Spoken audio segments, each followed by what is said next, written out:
Shalom semuanya. Di sini saudari kami Novita Lesusa akan mempresentasikan tafsiran dari kitab Hosea pasal 8 ayat 1 sampai 14. Selamat menyaksikan. Iya, shalom. Di sini saya akan mempresentasikan Hosea 8 ayat 1 sampai 14. Kita langsung saja pada latar belakangnya. Jadi yang menjadi latar belakangnya adalah Hosea bernubuat pada sekitar abad ke-8 pada zaman pemerintahan Yerobeam bin Yoas Raja Israel. Jadi kita bisa lihat dalam 2 Raja-Raja 14 ayat 23 sampai 29. Dan nubuatnya ini persis pada abad yang sama sebelum kejatuhan Samaria atau Israel pada tahun 721 sebelum Masehi. Jadi Hosea ini adalah nabi yang tampil sesudah Nabi Amos. Jadi ia menyampaikan pesan Tuhan kepada orang-orang Israel di kerajaan utara pada masa yang sulit sebelum kerajaan itu jatuh pada tahun 721 sebelum Masehi. Jadi ia sangat prihatin atau memikirkan keadaan orang Israel. Jadi karena orang Israel menyembah berhala dan mereka tidak setia kepada Tuhan, dengan terus terang Hosea menggambarkan ketidakkesetiaan mereka ini melalui pernikahannya dengan Gomer istrinya. Yang berikutnya kita masuk pada konteks agama. Kalau kita lihat di sini, bangsa Israel mereka percaya kepada Tuhan dan secara resmi mereka menyembah Allah. Tetapi kalau kita lihat di mana-mana ibadah mereka bercampur dengan penyembahan berhala. Sedangkan konteks ekonominya, kalau kita lihat pada zaman itu, negeri itu cukup stabil dan makmur di bawah pemerintahan Yerobeam. Sedangkan kalau kita lihat pada konteks budayanya, kalau kita lihat zaman dahulu bangsa Israel kalau mau mengangkat raja atau pemuka, itu mereka harus mengangkat atas persetujuan Allah dan seizin Allah. Kita bisa lihat di dalam 2 Samuel 5 ayat 12. Tapi karena tindakan yang mereka lakukan ini melangkahi atau tanpa meminta petunjuk dari Allah, ini merupakan suatu pelanggaran dan hukuman dari perjanjiannya. Jadi kita langsung masuk pada bab 2 pembahasannya, yaitu tema yang saya ambil yaitu Tuhan menghukum Israel karena mereka menyembah berhala. Jadi pada pasal 1 dan pasal 1 sampai ayat 1 sampai 3 di sini dikatakan bahwa tiuplah sangkakala serangan laksana Raja Wali atas rumah Tuhan, oleh karena mereka telah melangkahi perjanjianku dan telah mendurhaka terhadap pengajaranku. Jadi tiuplah sangkakala artinya tiuplah nafiri di langit-langit mulutmu. Sang nabi diminta untuk memperingatkan mengenai musuh yang mendekat. Jadi bangsa Asyur akan datang laksana Raja Wali dari dalam bahasa Ibraninya yaitu Nesher, yaitu burung pemakan bangkai.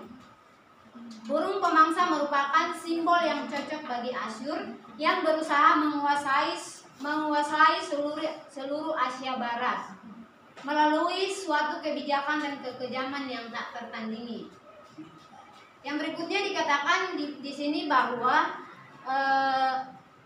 Raja Walia itu merupakan burung yang sangat rakus, yang merupakan simbol dari negara-negara yang Allah perintahkan dan dikirim untuk melakukan pekerjaan yang merusak, menyapu bersih segala sesuatu yang busuk. Kita bisa lihat di dalam Matius 24 ayat 28 dan Yesaya 46 ayat 11.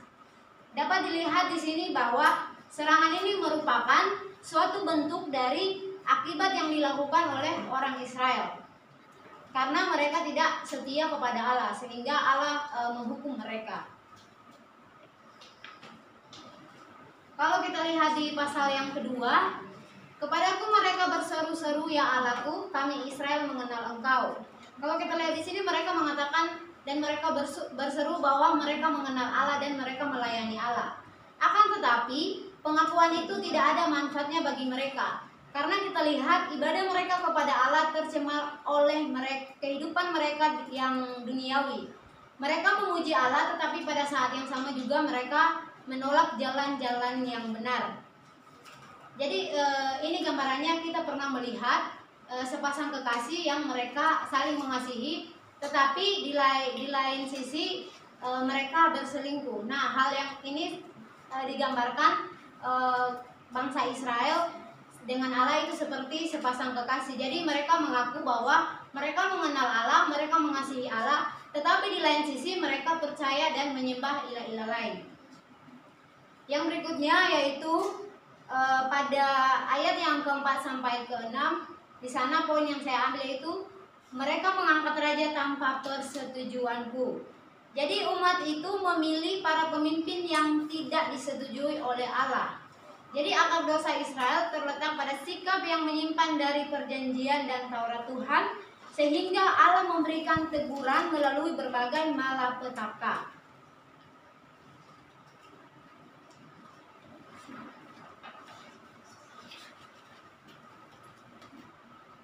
Kita lihat lagi di sini di pasal ayat yang ke-7 sampai 10, di sana menabur angin dan menuai puting beliung. Jadi Israel telah menabur angin dosa dan penyembahan berhala. Sekarang mereka mengalami yang namanya puting beliung atau serbuan dari Asyur. Jadi teman-teman, angin ini digambarkan tidak seberapa besar yang menjadi masalah dan dampaknya, seperti penyembahan berhala membawa dampak yang sangat mematikan bagi bangsa Israel. Dikatakan bahwa Tuhan mengutuk tanah itu, tidak menyediakan berkat kepada mereka. Jadi karena dosa yang mereka lakukan, hasil dan jerih payah yang mereka kerjakan itu akan diambil oleh bangsa lain. Jadi mereka tidak dapat menikmati hasil dan usaha yang mereka kerjakan. Itu adalah hukuman yang diberikan Tuhan kepada mereka karena mereka telah berpaling dari Tuhan.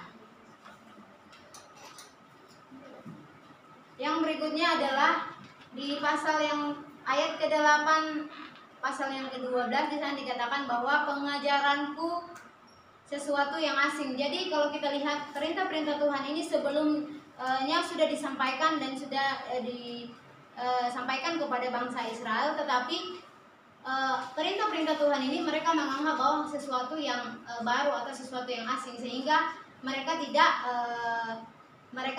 taat dan tidak setia kepada perintah-perintah yang sudah Tuhan berikan.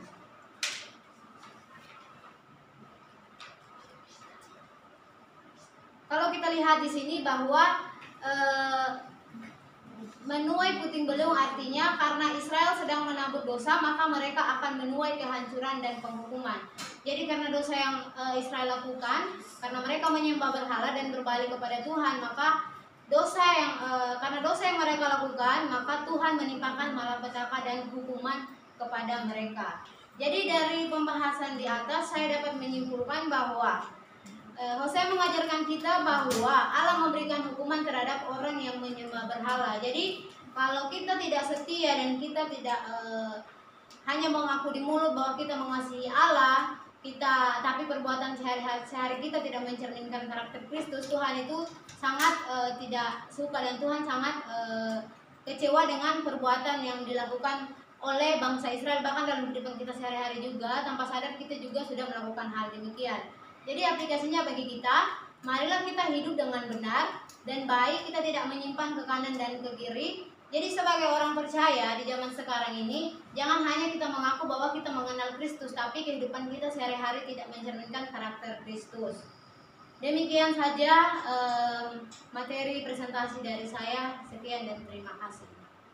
Baik, Saudara Novi telah selesai mempresentasikan dari Hosea 8 dari pasal 1 sampai yang ke-14. Jadi yang menjadi pertanyaan saya di Hosea 8 yang pasal yang ke-7. Jadi yang menjadi pertanyaan saya di situ, bagaimanakah mereka menabur angin dan menuai angin tofan? Baik, terima kasih. Di sini saya akan menjawab pertanyaan yang diberikan. Sebab mereka menabur angin, maka mereka akan menuai puting beliung. Jadi seperti yang saya jelaskan tadi bahwa dosa yang Israel lakukan itu hanyalah kecil, tapi dosa yang mereka lakukan itu kecil, tapi akibat yang akan mereka terima itu adalah akibat yang sangat besar, seperti digambarkan dengan puting beliung itu lebih besar daripada angin topan. Nah, ini dikatakan bahwa bukan hanya itu saja yang mereka terima, tapi juga apa yang menjadi usaha pekerjaan mereka, hasil kerja mereka, apa yang mereka usahakan dengan susah payah, itu juga akan direbut oleh bangsa-bangsa lain yang tidak mengenal Tuhan. Karena itu hukuman karena mereka berbalik daripada Tuhan. Mereka tidak setia kepada perintah-perintah Tuhan, sehingga itu hukuman yang Tuhan berikan untuk orang-orang yang tidak setia. Terima kasih. Demikian presentasi ini kami ucapkan Shalom.